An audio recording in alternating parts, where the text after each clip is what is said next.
we go. Hello. So what are we here to do today? We're here Half Moon. I was going to say the Half Moon in Putney. So there is a Half Moon in Putney. I've been to it. It's a place like Kirk. We're at the Half Moon Bishop Storford. We are indeed.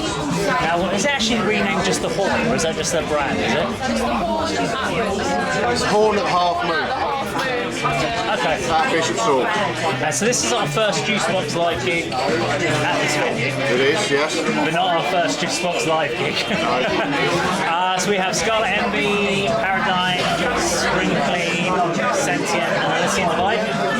Good lineup, yeah, great lineup.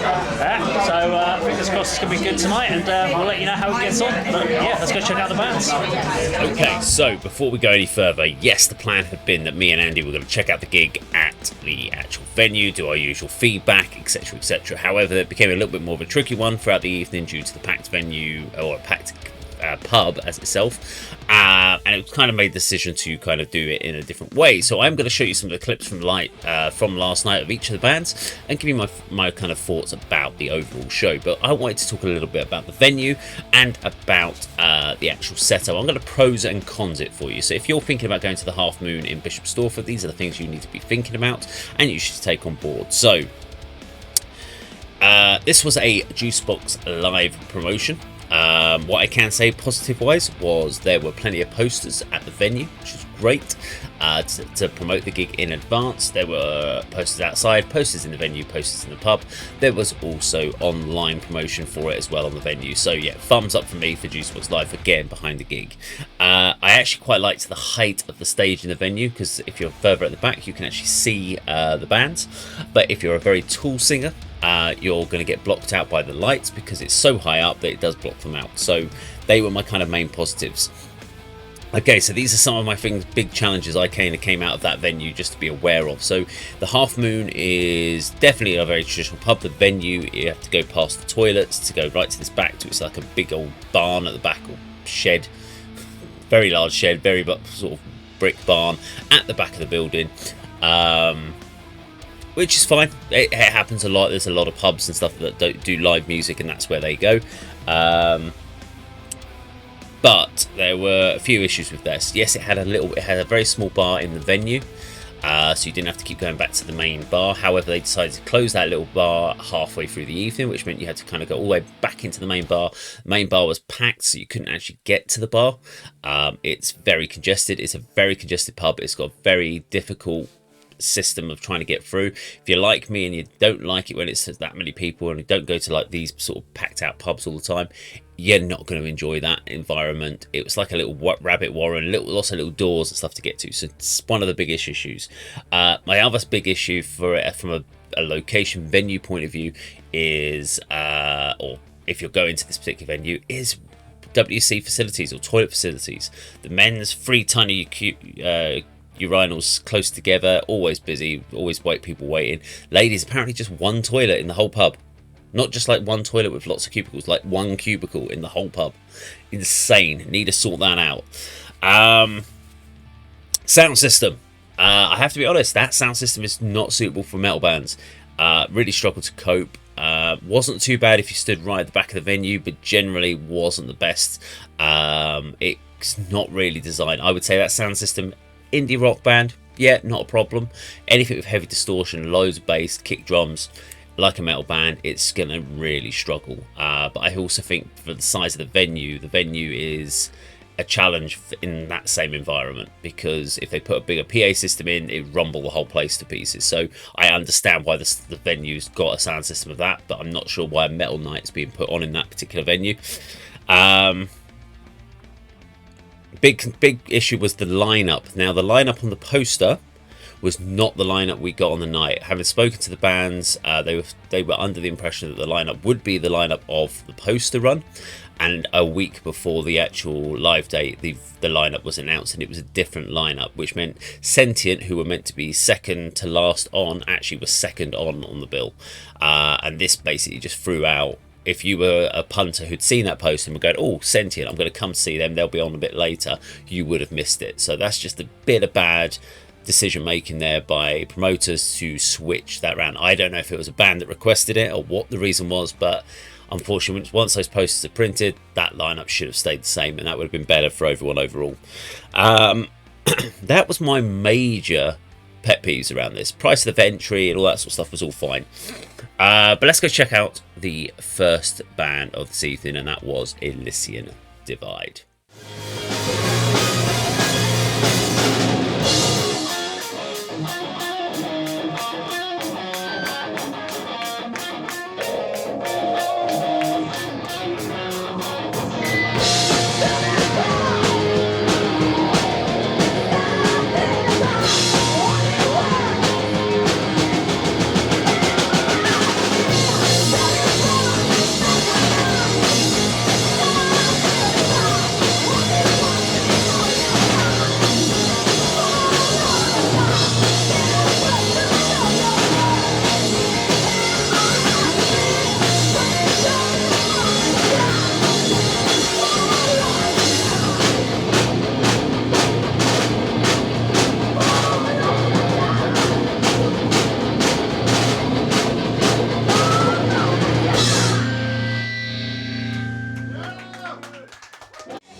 Okay, so there we go. That was the Elysian Divide. First band on the evening, so they literally sound checked and they were like, right, sound check, go, start playing. Because people had made their way into the venue during the sound check, so it happens, and they just needed to get people playing. As the sound for them wasn't the best, so I've seen Elysian Divide many, many times. I've seen them with great sound. What you didn't get here was any real major clarity. One of the biggest issues for me was in a small venue like that, you're miking up everything, which the amps were all tube amps. They had to be turned down to their lowest settings, so you weren't getting a really good clarity on the guitar tones. Vocals were getting drowned in the mix as well, really cut through. They put on a good show. They still put on the same energy that I've always seen them do. As far as vocals, they tried something new in the last song, which I hadn't seen before, because I haven't seen them for probably almost a year now since I last saw Elysian Divide. And it was almost this kind of operatic style of vocals. I wasn't a big fan of that. I guess I could see where she was going with it. I wanted to try something a bit different, but I wasn't a big fan. But there was one bit in that song where her vocals, she went almost like a hardcore, snarly kind of vocals. Absolutely loved that. I would love to see Elysian Divide switch to that style of vocals. She had great power. Her tone, she was completely always in key. Great tone, great energy. It perfectly matched the songs, and I just kind of wish, for me personally, that was the style of vocals that we were getting consistently, because I thought it worked perfectly with the song. But unfortunately, it was only for a small snippet of that particular last track. But you never know what might happen in the future. But there we go. Okay, before we get to the next band, let's get some feedback from Andy on Elysian Divide. Okay, changing my personal plans means that I am now at the Horn at the Half Moon here in Bishop Storford, watching a 5-band gig, kicking off with Elysian Divide. Absolutely love these guys. Sound hasn't been great this evening, to be honest. The guitars are very low in the mix. Tashi's vocals have kept sort of going in and out as well. But their last song is called The Storm, and her vocals on this are absolutely incredible. When they played their Metal to Massive Heat, I was blown away. It's a song that's often in the set, but I don't remember hearing it before. But absolutely amazing song. Shame about the sound. But yeah, great start to the night. But there we go, that was Elysian Divide. Let's go check out the next band that was on the bill, and that was, of course, Sentient.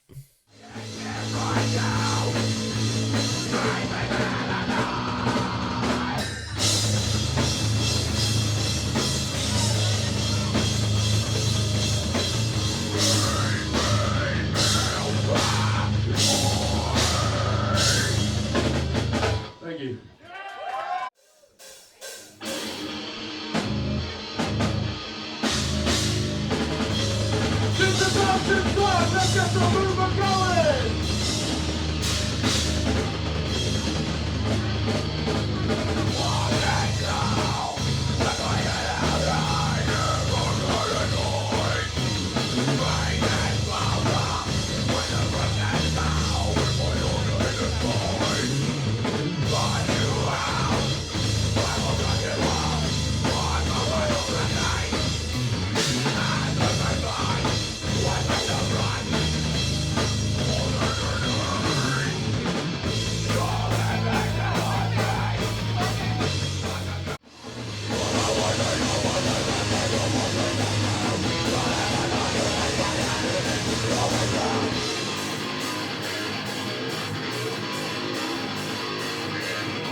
Okay, so there we go, Sentient. Now, Sentient always put on a good show. We've seen them several times, played in little venues like the also like the Call Exchange, etc. I mean, JB, singer, massive guy, completely getting dwarfed out on that stage. I'm surprised he wasn't hitting his head on the ceiling, but actually had a reasonable balance for their sound. So for some reason, that venue actually worked all right for Sentient.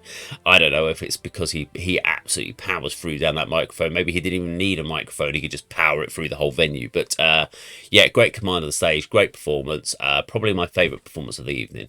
Okay, before we kick into the next band, which I believe is going to be Paradigm, let's get some feedback from Andy on what he thought of Sentient. Second band tonight, Sentient, another one of my favourite Hertfordshire metal scene bands.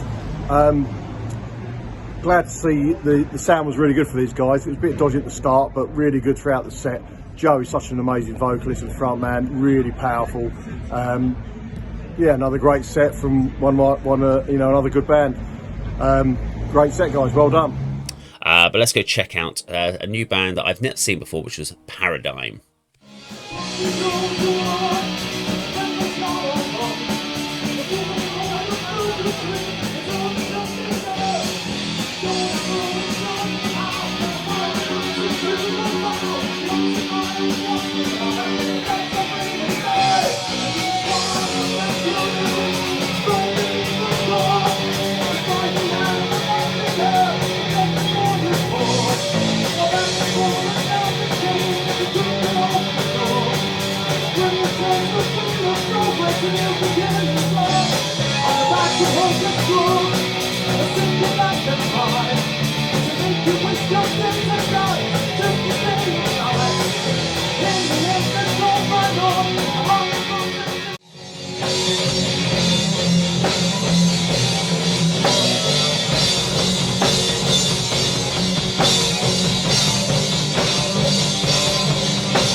Thank you. How are we doing this in Storford?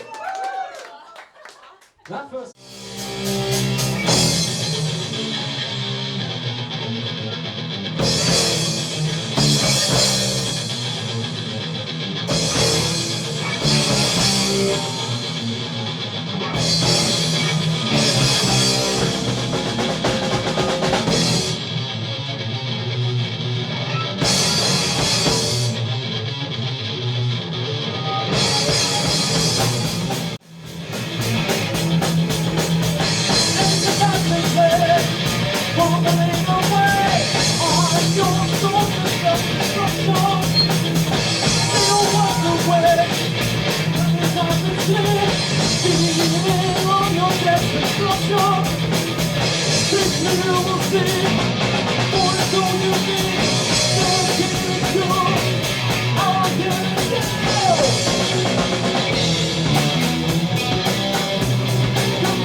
Okay, so that was Paradigm. I don't know anything about this particular band, so I came into this gig with no expectations, etc. So I guess for me, Paradigm, I'm hoping are a fairly new band, or at least I hope that they are.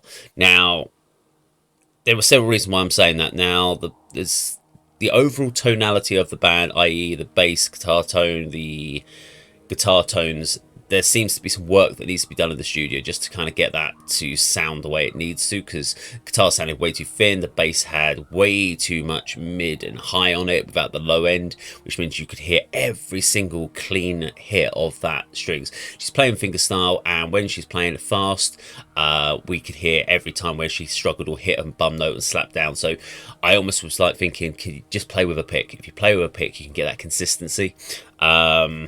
So that was my first kind of thought listening to that. The vocalist kind of came out the gates, great energy, kind of wanted to be like a Paul Di'Anno from Iron Maiden clone, who had the studded wristbands, the vesty top, the studded boot type thing. So yeah, real 1981 Iron Maiden kind of vibe from him. It's got a good pair of pipes on him. I just feel as a band, I mean, the fact is, second song in, we went in for a Master of Puppets cover. Now, if you're going to do a Master of Puppets cover, you've got to be absolutely spot on. Otherwise, you're always going to be criticised for the fact that you didn't pull it off, as well as the original. Or you've got to do it in something completely different style. They went to do it exactly as original, and for that, I credit credence or credit for actually giving it a try. But for me, ups and downs and tempos just didn't work for me. I'd say give these guys another 6 months in the studio, working the crafting, and they'll be in a much better place. But for a first show, there's definitely opportunities. They've come out with the idea of trying to put on a great show, and I just think they've just got to do a little bit more crafting in the rehearsal studios, get that sort of stuff out, and then they'll be a bit more ready for what they need to do on the stage. There's still some bits to iron out. Let's go check out the next band on today's list, and that is, of course, Spring Clean.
Okay, well, there we go. Spring Clean. Now, this is a band I have seen before at the Call Exchange, again on a bill with Scarlet Envy. They're kind of a early 2000s alternative rock indie style bands. It's a really weird bill for the bands that have been put on, so I felt that was a bit odd with the lineup, but they didn't do a bad show. They had a good show. Very different crowd to the other metal crowd people that were coming in. For me, if you're into sort of bands like Goo Goo Dolls, stuff like that, you'd be pretty much into these guys. They write good, catchy tracks, so well worth checking out. But against bands like Sentient and Listen Divide, I didn't feel that they kind of sat right on the bill. So maybe there's an issue. They should probably be more on an indie bill sort of band. Would be my own personal thoughts. Anyway, let's go check out today's headliners, and that was Scarlet Envy.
Okay, so that was Scarlet Envy. Yeah, it wasn't a bad show for them. It wasn't their best, and I've seen them many, many times, and I think the last time I saw them was Metal to the Masses, and they put on an absolute blinder show. So we're kind of benchmarking this performance against that.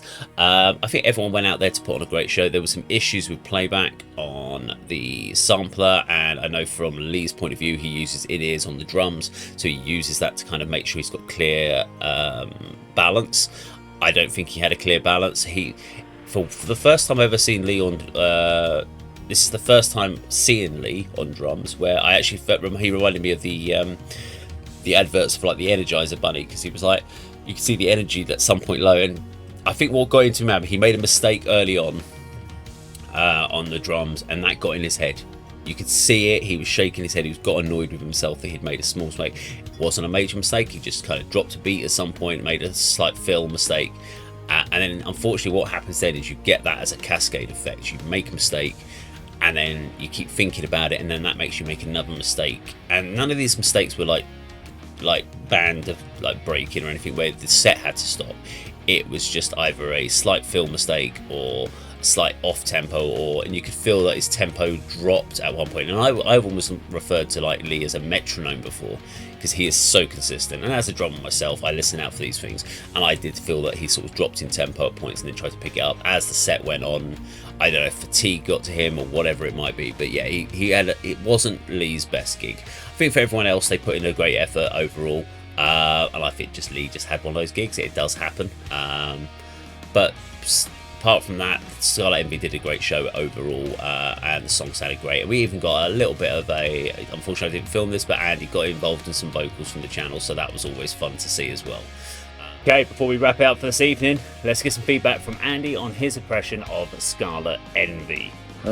Fine run out, so I'm back home. Next morning doing the review of Scarlet Envy's set from Bishop Storford last night. So glad I was able to make it. Great to see three of my favourite bands playing live, all on the same bill. Yeah, Scarlet Envy, like the others, was sort of hampered a little bit by the sound on the night, but still putting in a great show. I'd like to have the sort of backing vocals and the guitars higher in the mix, as would be in any set any day. But yeah, always a good show from these guys. All my favourites in the set. Yeah, topped off a really good night. So there you go, that's our run-up of the Half Moon in Bishop Storford. If there's a metal night on there, would I go to it again? Probably not. The sound's not really there, and I really didn't like the overall vibe of the venue of having to come out this tiny little toilet. The bar, it's very difficult. Although the bar staff are wonderful, the bar is very difficult to get served at. It's just not an ideal one for a metal night, to be honest. I'd probably wait for the band and go to somewhere like the Club 85s, or even something like the Corn Exchange in Hertford, which is a little bit bigger size venue, more toilets, stuff like that. But there we go. That is our run-up of the Juicebox Live metal event from the Half Moon in Bishop Storford. If you like this video, please do check out the rest of them on the A.D.K channel, and thank you very much for watching.